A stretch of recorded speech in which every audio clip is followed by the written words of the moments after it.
মেজেৰিয়া হ'ল plasmodium falciparum plasmodium 5x এইকেইটা পৰজীৱীৰ পৰা হয় আৰু এন'ফিলিছ মস্কিটোৰ দ্বাৰা মানুহৰ তাত আহে তো মেজেৰিয়া ৰোগৰ লক্ষণ হ'ল জ্বৰ আৰু কঁপি কঁপি উঠা জ্বৰ আৰু শৰীৰৰ যিকোনো অংগতে আক্ৰান্ত কৰিব পাৰে গতিকে এইটো মেজেৰিয়াৰ ৰোগ আগতে বহুত প্ৰাদুৰ্ভাৱ আছিল এতিয়া অকণমান মেজেৰিয়াৰ প্ৰাদুৰ্ভাৱটো আমাৰ এই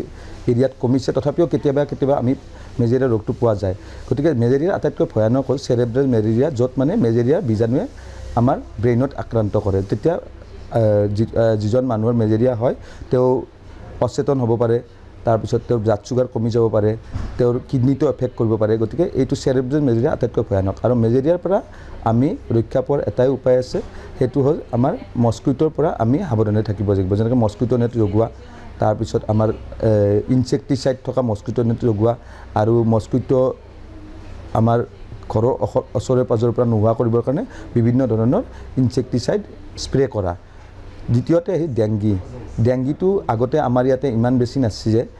নৰ্থ ইণ্ডিয়া ডেজি এইটো ছাইডত আছিলে কিন্তু যোৱা কেইবছৰৰ পৰা ডেংগি ৰোগো আমাৰ গুৱাহাটীত আৰু বেলেগ ঠাইতো বিশেষকৈ আমাৰ পাৰ্বত্য এৰিয়াত বিলাকতো ডেংগিৰ ৰোগ হৈছে তো ডেংগিটো এটা ভেক্টৰবৰ্ন ডিজিজ বাহকজনিত ৰোগ আৰু এডিছ মস্কিটোৰ পৰা ডেংগি হয় তো এডিছ মস্কিটোটো হ'ল এন'ফিলিছ মস্কিটো যেনেকৈ ৰাতি কামোৰে এডিছ মস্কিটোটো দিনতো কামোৰে গতিকে এডিছ মস্কিটোৰ পৰা ৰক্ষা পাবৰ কাৰণে আমি দিনত যেতিয়া শুম তেতিয়াও আমি মস্কিটো নেট আঁঠুৱা জগাব লাগিব ইনচেক্টিচাইড স্প্ৰে থকা আঁঠুৱা জগালে বেছি ভাল আৰু ঘৰৰ ওচৰে পাজৰে থকা যিবিলাক আমাৰ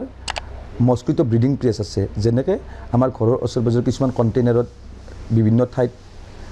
আমাৰ মস্কিটো ব্ৰিডিং এৰিয়া থাকে এইবিলাকৰ পৰা আমি ঘৰৰ ওচৰে পাজৰে পানী জমা হ'ব দিব নালাগিব যেনেকৈ আমাৰ কিছুমান টাব বাল্টিৰে পানী এইবিলাক পানী জমা হ'ব দিব নালাগিব